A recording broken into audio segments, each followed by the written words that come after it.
Добрый день, меня зовут Виктория, вы на канале Таро от Вики. Я хочу вам сегодня предложить расклад, который называется «Путь».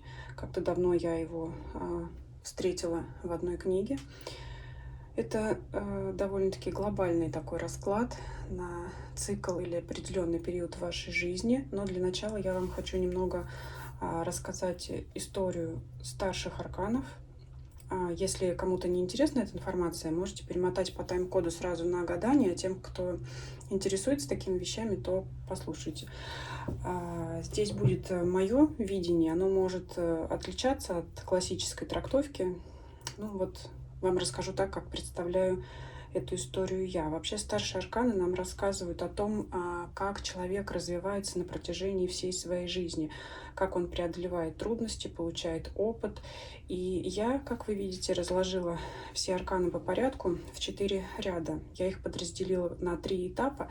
И последний четвертый ряд как итог, скажем, подведение итогов, если можно так выразиться, генеральная уборка или что-то в этом роде. Давайте я вам теперь расскажу. Итак, с чего все начинается? Начинается у нас все с карты шута или дурака. Классическое название Таро. Почему у нас так это называется? Ну, несколько такое грубое название иногда, да, может кого-то обижать даже, но на самом деле все знают, что эта карта символизирует человека не знающего, не сведущего, который только начинает свой путь либо от рождения, либо, если это взрослый человек, то это человек, который сталкивается с тем, что ему необходимо набраться знаний, опыта, куда-то отправиться, что-то начать. В любом случае, нулевой аркан шут у нас обозначает начало всего. Что происходит дальше? Дальше человек набирается знаний, он уже не такой наивный и беспомощный, он обладает некими знаниями для того, чтобы притворять свои желания, цели, достигать цели, притворять свои желания в жизнь, исполнять свои мечты. То есть у него в руках все. Ну вот здесь в Таро марсельском, может быть, не совсем будет понятно, а в классическом Таро Уэйт, например, маг на данной карте, на изображении держит, то есть у него есть в руках ключи от всех стихий, скажем так, от всех мастей. У него есть жезл, у него есть кубок, у него есть пентакль, у него есть меч. То есть он собрал все знания и весь опыт для того, чтобы их использовать в своих целях, именно в своих целях. Потому что маг, прежде всего, но это человек, дальше поговорим об этом, будут следующие арканы свидетельствовать. Это человек, который все для себя, все делает так, как я хочу. То есть вот он учился за тем, чтобы добиваться своих целей. Ну, скажем так, эта карта довольно-таки эгоистичная, потому что это человек, который прежде всего позаботится о себе. Что происходит дальше? Опять же, подчеркиваю, мое видение ситуации. Аркан Верховная Жрица. Для меня это аркан в развитии человека свидетельствует о том, что те знания, которые он получил, человек как бы отсеивает, потому что, ну, что-то ему пригодилось, что-то ему не пригодилось, и самое ценное он оставляет в секрете и в тайне от других, потому что если он расскажет это всем, то все этим воспользуются, а тогда добиться своей цели будет сложнее. То есть аркан жрицы — это у нас тайна, интуиция. Опять же, человек начинает развиваться, у него работают не просто мысли для того, чтобы исполнить свое какие-то, может быть, низменные желания или бытовые, материалистичные, но здесь уже человек начинает задумываться о чем-то более высоком. Переходим дальше.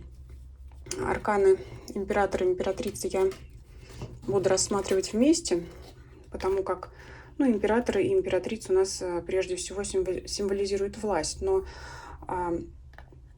императрица — это женщина, это более мягкие черты характера, символизирует хозяйственность. То есть человек, приобретя свои знания, он уже, скажем так, имеет свою вотчину, свое хозяйство, свой замок, там, как угодно, назовите свою квартиру. Там. Ну, я здесь в рассказе не буду вдаваться в такие бытовые примеры, потому что это все-таки что-то такое глобальное, это старшие арканы, а на конкретные бытовые ситуации мы будем рассматривать уже в гадании. То есть это женщина мягкая, следящая за домом. Если это даже мужчина, но все равно вот мужчинам тоже присущи некоторые женственные черты, так же, как и женщинам присущи какие-то мужские черты. Все вы об этом знаете. Это принцип инь-янь, день-ночь, черное-белое и так далее. Император характеризуется как человек твердый, то есть то, что он заработал, те знания, которые он получил и применил в своей жизни, приобрел все ценное, то, чего он добивался, он твердо, крепко держит в руках и никому их не отдаст. То есть здесь проявление хозяйственности, проявление жесткости, то есть оберегание всего достигнутого. А дальше у нас выпадает карта Верховного Жреца. То есть когда у нас человек добился всего, чего хотел с помощью своих знаний мага. Ну, я не имею в виду конкретно магических знаний, да, то есть я имею в виду аркан маг. А человек начинает задуматься о высоком, о духовном. Ну, наверное, многие знают, что есть такая известная пирамида Маслоу, там, по-моему, 5 или сколько-то уровней. То есть прежде чем нам думать о духовном, о прекрасном, нам сначала нужно, так сказать, наполнить свой желудок. Вот мы уже это сделали, и теперь мы готовы интересоваться духовным миром, религиями, ну и прочим. Также жизнь нас приводит к размышлению тому, что все-таки нужно придерживаться принципов морали. Какая это будет мораль? Это опять решает каждый человек в зависимости от того, где он живет, где он родился, какой религии он принадлежит или не принадлежит, ну все такое вот прочее. То есть человек уже начинает соблюдать такие духовные моральные законы. На этом первый этап развития завершается. Что происходит дальше? Наступает второй этап развития, где человек встречается с такой ситуацией, в которой он вынужден сделать выбор, принять решение, потому что нам же нужно дальше развиваться. Если мы будем почивать на лаврах, как бы все и останется. Человек может развиваться и развиваться далее. Вот судьба ставит человека перед новым выбором, где он вынужден принимать решение. Налево пойдешь, как говорится, направо пойдешь, там одно, другое. Человек что делает? Делает этот выбор и движется стремительно, причем движется по тому пути, который он избрал, потому что он считает себя опытным, знающим, начитанным. Наверное, он считает, что он уже познал в жизни все, так как у него есть свой дом, своя крепость, и поэтому он стремительно движется выбранным путем. Далее происходит ситуация, когда человек сталкивается со следующим этапом обстоятельств, который ему показывает, правильный он выбор сделал или нет. Видите, здесь чаша весов, то есть, опять же, налево он пошел, направо, в черную сторону выбрал или белую, первый вариант или второй вариант, и как в итоге на нем это отыграется и на его жизни. После того, как вот это вот осмысление происходит, человек как бы уходит в себя и прокручивает в голове, правильно он поступил, неправильно он поступил. И карта отшельник, аркан отшельник, показывает о том, что человек только сам для себя может это решить. Никто ему не может это посоветовать, он должен сам уйти в себя, внутрь своих мыслей, своей головы и решить для себя, все-таки правильным путем он пошел или нет, добился ли он тех результатов, которые он хотел. То есть вот человек остается сам с собой наедине. Даже если он не один, он как бы размышляет о том, что к чему же мои знания меня привели, знания и умения. Но ничего не стоит в нашей жизни, все движется, все постоянно меняется. Колесо фортуны поворачивается в одну или в плохую сторону, в хорошую либо в плохую сторону. Смотрите, здесь получается два варианта развития событий. Колесо может в одну сторону повернуться, в другую сторону повернуться. И здесь происходит такая ситуация. Если человек на досуге, скажем так, в одиночестве решил, что он сделал выбор правильно, что принял в какой-то ситуации правильное решение, как бы все идет как по маслу, ничего не меняется, все идет дальше.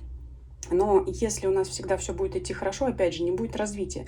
Поэтому как бы на нет и суда нет, как говорится. Если все пошло хорошо, то колесо фортуны поворачивается к нему своей светлой стороной, и все идет дальше. То есть наступает светлая полоса жизни, какой-то период она длится. Если человек выбрал неправильное решение, естественно, колесо перевернется к нему своей темной стороной. Фортуна, как говорится, от него отвернется, и ему придется что? Человек понял, что ему его знаний и умений недостаточно, ему придется снова проявить силу духа, силу характера, чтобы выйти из этой зависшей ситуации, чтобы ее как-то завершить. То есть он будет искать пути, применяя силу своего духа, своего характера для того, чтобы выйти из той ситуации, в которой он в итоге принял неправильное решение. И, соответственно, все-таки выход этот по карте смерти, смерть — это окончание, выход этот найдется тогда, когда человек подберет правильное решение. Еще говорят, что вот почему я наступаю на одни и те же грабли. Потому что, уже, наверное, довольно известный факт, но я все равно его повторю, может быть, это все банально, потому что пока мы не пройдем тот урок, который нам дает жизнь, дает судьба, мы так и будем вот крутиться, и пока мы не найдем выхода из этой ситуации. Ой, извиняюсь, камеру задела. Пока мы не найдем выхода из этой ситуации, мы так и будем вот висеть, не развиваясь. Так и будем в этой позиции жертвы, в ситуации застоя, кризиса, и поэтому, тем не менее, рано или поздно выход-то мы найдем. И ситуация вот этого застоя, она закончится, неприятности. Что дальше происходит? Переходим к третьему этапу. Вот сидим и ждем, пока что-то завершилось, но новое это не наступило. Вот ждем, сидим в ожидании следующих наших событий. Как мы выходим из этой ситуации? То, что нас связывало.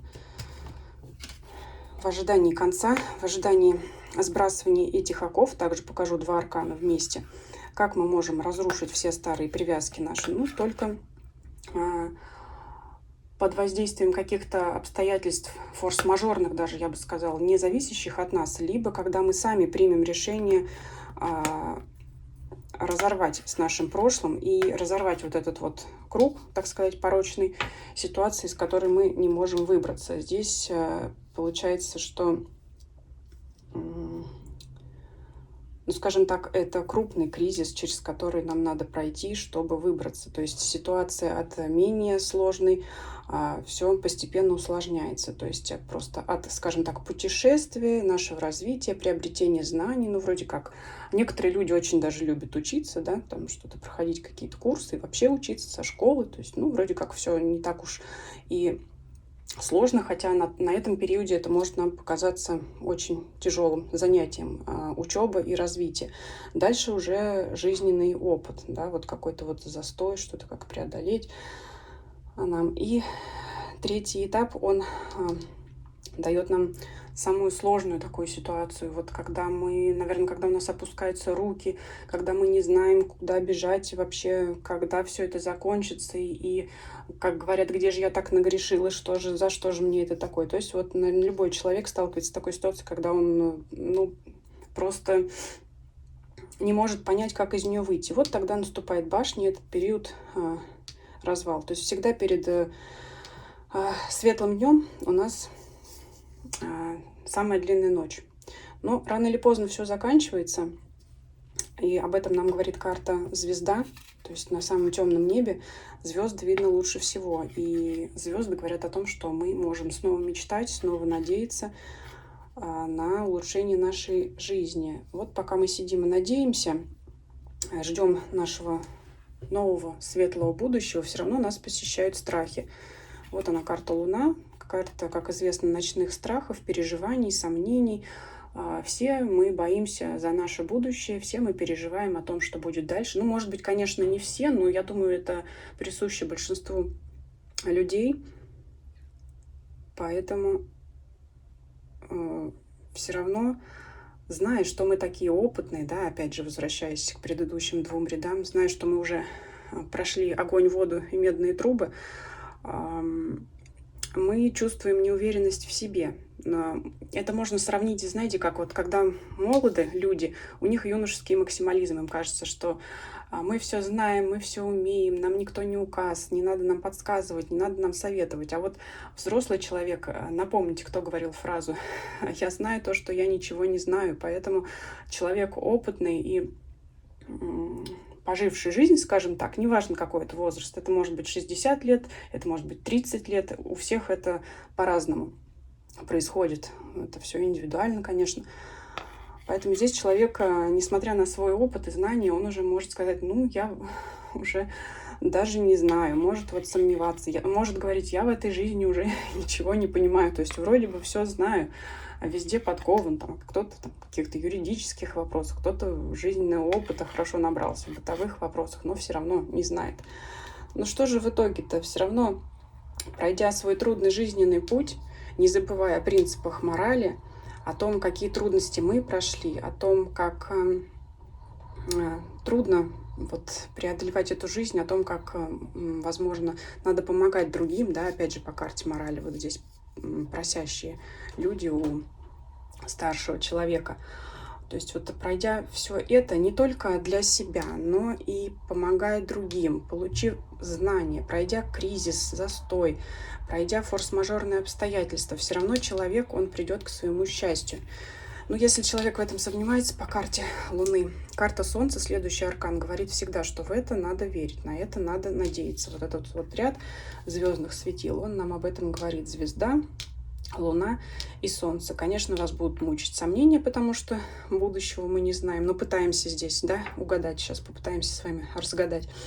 Но, тем не менее, Солнце, оно наступит в нашей жизни. И четвертый ряд, почему я его положила отдельно, потому что это итог, наша, скажем так, генеральная уборка. Почему говорю такое бытовое словосочетание? Потому что, ну, я не рассматриваю здесь прямо окончание жизни и страшный суд, а рассматриваю завершение этапа, то есть осмысление конкретного цикла жизни. Это может быть год, это может быть месяц, это может быть день. Ну, конечно, это короткий период жизни. Кто-то рассматривает разные циклы. Есть цикл 18,5 лет, об этом можно найти отдельную информацию в интернете. То есть человек может проходить этот цикл на любом отрезке времени. И наступает этап нового переосмысления, нового размышления о том, как мы себя вели. И по карте мир у нас наступает завершение данного периода, окончание. То есть если мы вели себя хорошо, мы получаем награду. Если мы вели себя плохо, то мы, наверное, возвращаемся к начальной точке, карте Шута, к нулевому аркану, чтобы начать все сначала, чтобы заново начать учиться или проходить другой жизненный цикл, когда мы взрослеем, когда мы переходим на новую работу или когда сталкиваемся с другими крупными обстоятельствами нашей жизни.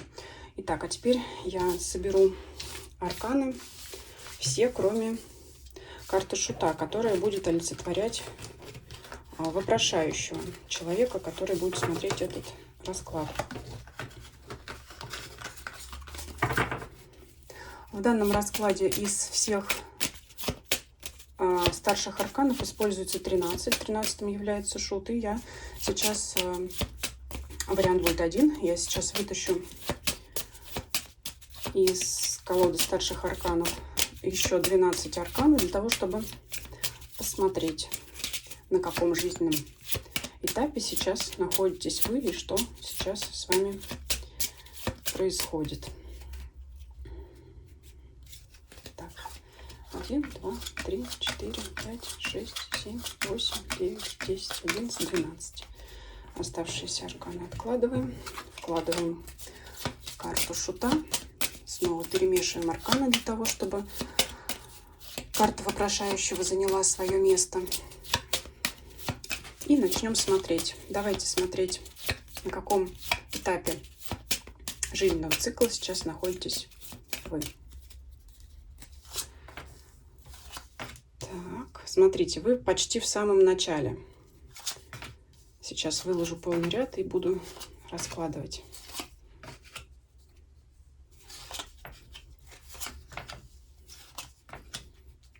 Сразу видно кризис и попытки его преодолеть. Ну, прекрасный расклад, хотя, начало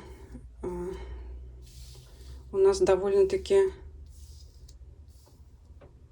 сложное, я бы сказала, начало сложное.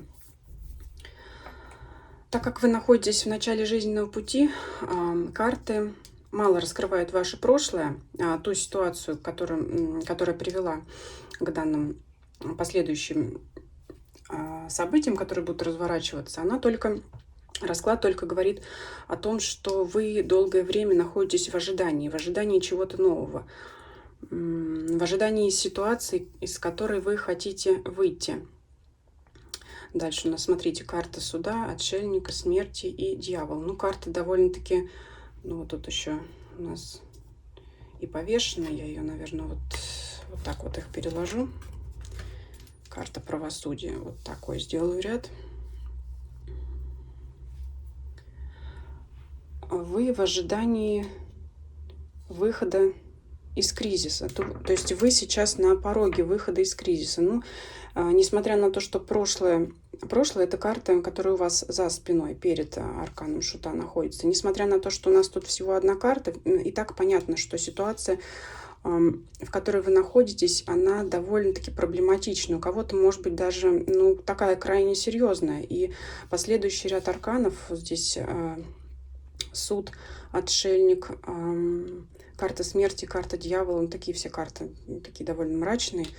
Карта повешенного, карта правосудия. Опять же, две карты похожие друг на друга. Это суд и справедливость аркана. Это взвешивание, какая сторона победит, одна или вторая, на чьей стороне окажется правда. Может быть, кто-то действительно, кстати, судится и вот ждет разрешения этого спора, конфликта. Да, кстати, здесь могут быть споры и конфликты, из которых вы наконец-то хотите выйти, наконец-то хотите, чтобы это закончилось. Ну, смотрите, здесь очень похоже на ситуацию, у кого действительно происходят суды, либо это ситуация, у кого сложился какой-то крупный конфликт со своим окружением на работе или в семье, или что-то такое. Я могу сказать, что здесь еще довольно-таки длительный ряд событий вам предстоит пройти. Ну, так как на длительное время лучше не загадывать, ну, это может быть до полугода, где-то, да, примерно. Ну, довольно длительный период все вот это вот будет развиваться. Вы будете искать пути выхода, причем, скорее всего, в одиночестве. Или будете принимать решения, или вряд ли вы найдете тех, кто вам поможет разобраться, как выйти из этой ситуации. Но самое главное в этом, что вы действительно выйдете из нее с тем, как вы этого хотите. То есть дело решится в вашу пользу, потому что сразу мы видим карту Солнца, карта Император, то есть это человек, который настоял на своем и в итоге добился, чего он хотел, потому что вот колесо фортуны после всех этих форс-мажорных и неприятных, может быть, даже депрессивных каких-то обстоятельств, настроений, она привела к тому, чего вы хотите. То есть за свое счастье, за свое дело, за свою цель вы будете биться очень долго и, ну, наверное, таки все-таки тяжело, но добьетесь, чего хотите. И уж когда вы этого добьетесь, карта Жрица говорит о том, что вы держите, но это вам будет сейчас только понятен ответ на этот вопрос, вы держите это в тайне. Либо вы должны держать в тайне, в секрете от окружающих то, как вы добились своего желаемого, либо кто-то вам помог, либо любые способы, как вы могли преодолеть свои трудности. Карта вот советует вам, скажем так, говорит о том, что молчание золото. И, наверное, карта говорит о том, чтобы не делиться с окружающими своей радостью, своим счастьем. То есть вот когда вы добьетесь того, чего хотите, не спешите рассказывать об этом, бежать и всем об этом рассказывать. Ну и как итог, у вас карта Маг. Все в ваших руках. Все будет в ваших руках. То есть вы, пройдя эти сложные испытания, получите тот опыт и знания, которые вам позволят не сталкиваться с подобным в будущем, либо если такое все же произойдет, оно не будет вас так пугать, страшить и, ну, скажем так, вы сможете преодолевать это быстрее, потому что вы уже получите те знания, которые необходимы для разрешения этого вопроса. Вот такой был расклад. Если есть у вас какие-то вопросы, пишите в комментариях. Если вам расклад понравился, ставьте лайки. Если вам была интересна моя история арканов старших, и у вас есть какое-то свое видение, либо вы не согласны, то, пожалуйста, пишите свое мнение. Мне будет также интересно узнать, потому что я знаю, что тарологи меня тоже смотрят. Я других тарологов также смотрю. Мне очень интересно обмен опытом, другое мнение. Ну, в общем-то, и все. Спасибо за просмотр. Подписывайтесь, кто не подписан. Я всегда рада новым зрителям. Желаю вам всегда завершения ваших всех жизненных циклов удачи. Солнышко, маг, император, да, всегда, чтобы колесо фортуны поворачивалось в вашу пользу, без вреда для окружающих, с пользой и с благом для себя и окружающих. Всем спасибо, до свидания.